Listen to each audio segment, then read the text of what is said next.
ये मेरी video specially matric pass candidates के लिए हैं कि आप कैसे किसी अच्छे कंट्री का वीज़ा ले सकते हैं, जहाँ पे आप जाके काम कर सकें, अपनी स्टडी को कंटिन्यू कर सकें। आप अमेरिका जाना चाहते हैं, कनाडा जाना चाहते हैं, ऑस्ट्रेलिया जाना चाहते हैं, यूके जाना चाहते हैं, यूरोपियन शेंजन जाना चाहते हैं, आप इस वीडियो को लाज़मी देखें। बिस्मिल्लाहिर्रहमानिर्रहीम, I am Khizar Hayat Joya, CEO at Visa Wale Immigration. आप सबसे पहले किसी भी कंट्री का स्टूडेंट वीज़ा लेना चाहते हैं, आप वर्क वीज़ा लेना चाहते हैं या आप वीज़ाज़ के हवाले से ऑथेंटिक इन्फॉर्मेशन लेना चाहते हैं, तो आप इस चैनल को लाज़मी सब्सक्राइब कर लें, क्योंकि हम ऑथेंटिक इन्फॉर्मेशन के साथ वीडियोज़ लेके आते रहते हैं, ताकि हमारी आने वाली हर एक वीडियो आप तक टाइमली पहुँच सके। आज की जो वीडियो का टॉपिक है वो ये है कि ऐसे स्टूडेंट्स जिनकी क्वालिफ़िकेशन मैट्रिक है और वो किसी अच्छे कंट्री का वीज़ा लेना चाहते हैं, तो उनको क्या करना चाहिए। या ऐसे कैंडिडेट्स जिनकी इंटरमीडिएट है, यानी जिन्होंने एफए, एफएससी, आईकॉम, बीकॉम या कोई डिप्लोमा किया हुआ है और उनके पास कोई लैंग्वेज टेस्ट नहीं है, उनका बजट ज़्यादा नहीं है और वो भी किसी अच्छे कंट्री के अंदर जाना चाहते हैं। देखें, पाकिस्तान के अंदर जितने भी स्टूडेंट्स बाहर जा रहे हैं, उनका अल्टीमेट गोल ये होता है कि वो किसी ऐसे कंट्री के अंदर जाएँ जहाँ पे उनको वर्किंग अपॉर्चुनिटीज़ हों, जहाँ पे वो काम कर सकें, अपने आप को और अपनी फैमिली को सपोर्ट कर सकें। और जब भी आपने किसी भी कंट्री का वीज़ा अप्लाई करना है, आप मैट्रिक वाले हों, आप इंटरमीडिएट वाले हों या आप बैचलर के कैंडिडेट हों या आप एक नॉर्मल पर्सन हों जिन्होंने विज़िट वीज़ा अप्लाई करना है या बिज़नेस वीज़ा अप्लाई करना है, तो सबसे पहले आपने एक चीज़ को लाज़मी मद्देनज़र रखना है कि आप जिस कंट्री का वीज़ा अप्लाई करने जा रहे हैं, उस कंट्री की वीज़ा रेशो कैसी है।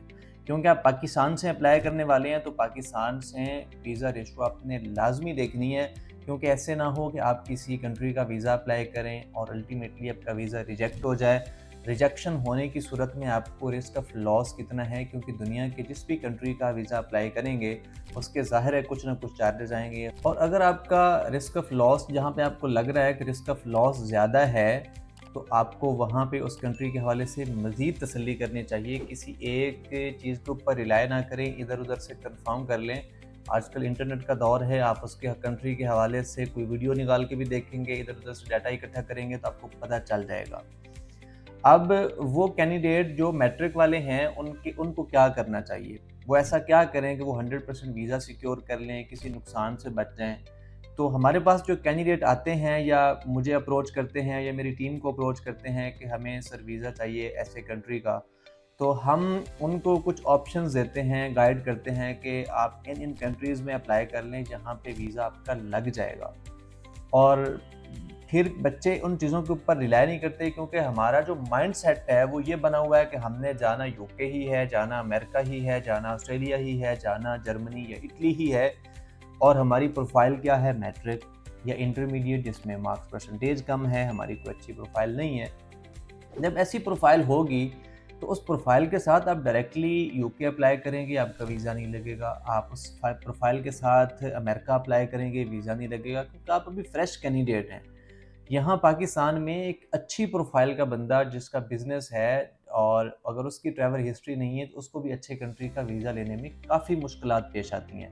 तो आप पाकिस्तान से अगर कोई यहाँ पे बच्चा 20-22 साल का, 25 साल का ये सोच रहा है कि वो डायरेक्ट इन कंट्रीज़ का वीज़ा सिक्योर कर लेगा, तो ये बड़ी नामुमकिन सी बात है।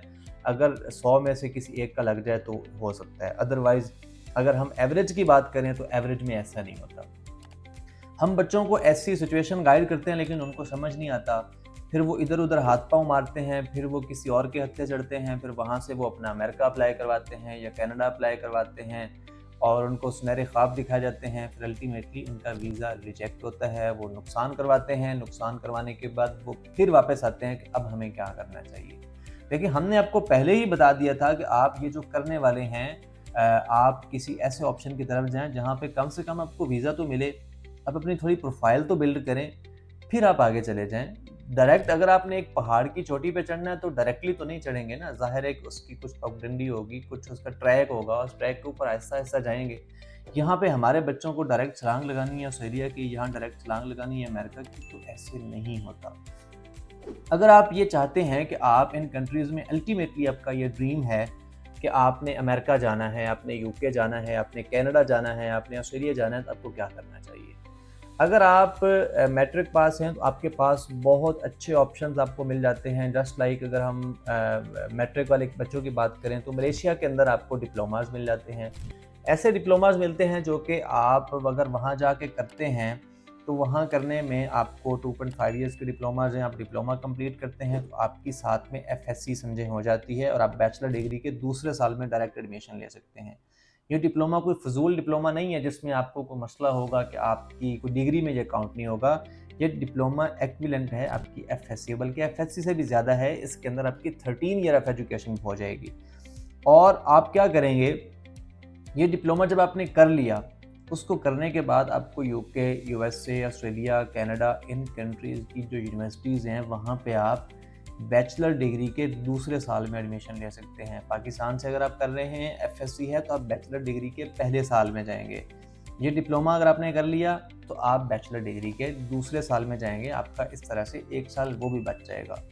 ये एक आइडियल सिनेरियो है कि आप वहाँ से इन कंट्रीज़ के अंदर इजीली मूव कर सकते हैं, क्योंकि आपने ऑलरेडी 2.5 ईयर्स का टाइम मलेशिया के अंदर गुजारा होता है। मलेशिया एक अच्छा कंट्री है और वहाँ से आपकी एक प्रोफाइल भी थोड़ी बिल्ड हो जाती है और फिर आपके साथ एक डिग्री अटैच हो जाती है इंटरनेशनल इदारे की, तो वहाँ से आपके लिए मूव करना ईजी हो जाता है। एक दूसरा सिनेरियो भी है, आपको लगता है कि आपने जल्दी ट्रैवल करना है, आप मलेशिया जाएँ, मलेशिया जाके आप अपना वहाँ पे कुछ टाइम गुज़ारें।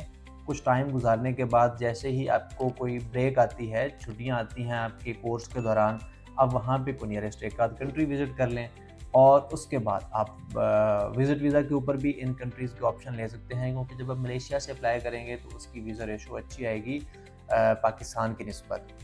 ये एक दूसरा सिनेरियो हो सकता है। फिर आप उन कंट्रीज़ में अप्लाई कर सकते हैं मलेशिया से जिनमें पाकिस्तान से बहुत मुश्किल है, क्योंकि जिन कंट्रीज़ की एम्बेसीज़ पाकिस्तान में नहीं हैं, उन कंट्रीज़ की वीज़ा रेशो कंपैरेटिवली बेहतर है। तो क्योंकि पाकिस्तान में एप्लीकेशन नहीं है तो पाकिस्तानी जो एप्लीकेंट्स हैं वो आउट ऑफ कंट्री विज़िट करके वहाँ अप्लाई करना थोड़ा-सा मुश्किल है, तो इतना रश ऑफ एप्लीकेशन नहीं होता। आप मलेशिया में होते हैं तो आपके पास आपको वो एम्बेसीज़ भी मिल जाती हैं जो पाकिस्तान में नहीं हैं, उनमें भी आप अप्लाई करके अपना वीज़ा सिक्योर कर सकते हैं। अब वो कैंडिडेट जिनकी क्वालिफ़िकेशन इंटरमीडिएट है, इंटरमीडिएट वाले बच्चों को क्या करना चाहिए कि उनको भी ऐसा ही कंट्री चूज़ करना चाहिए जो कि उनकी प्रोफ़ाइल के अकॉर्डिंग उनको वीज़ा दे दे।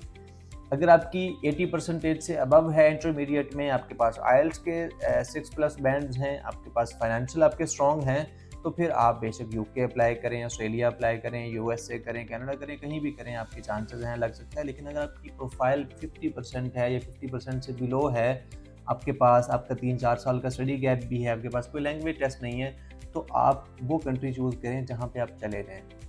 वहाँ पे जाएँगे, वहाँ पे जाने के बाद कुछ टाइम गुज़ारें, अपनी डिग्री को कंटिन्यू करें, 2 सेमेस्टर करें या 4 सेमेस्टर करें, डिग्री को ट्रांसफ़र करवा लें, आपको ट्रांसफ़र ऑप्शन मिल जाते हैं।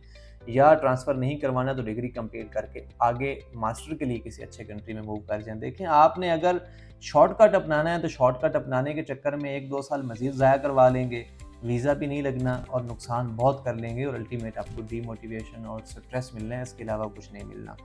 अब इंटरमीडिएट वाले स्टूडेंट्स के पास ऑप्शन मलेशिया भी है, वहाँ पे 100% वीज़ा है। इंटरमीडिएट वाले स्टूडेंट्स के पास ऑप्शन थाईलैंड भी है, वहाँ 100% वीज़ा है। इंटरमीडिएट वाले स्टूडेंट्स के पास ऑप्शन टर्की भी है, वहाँ पे भी आपको 100% वीज़ा मिल जाता है। ये वो कंट्रीज़ हैं जहाँ पे आपके पास वर्किंग अपॉर्चुनिटीज़ भी अच्छी हैं। अ, आपकी क्या क्वालिफ़िकेशन है, आपको कौन-सा वीज़ा सूट करेगा, आप नीचे कमेंट कर सकते हैं। हो सकता है वीडियो के अंदर मैंने कोई चीज़ मिस कर दी हो, आप कमेंट करके वो चीज़ लाज़मी पूछ सकते हैं। कमेंट को मैं खुद तसल्ली से देखता हूँ, वहाँ पे रिस्पॉन्ड करता हूँ।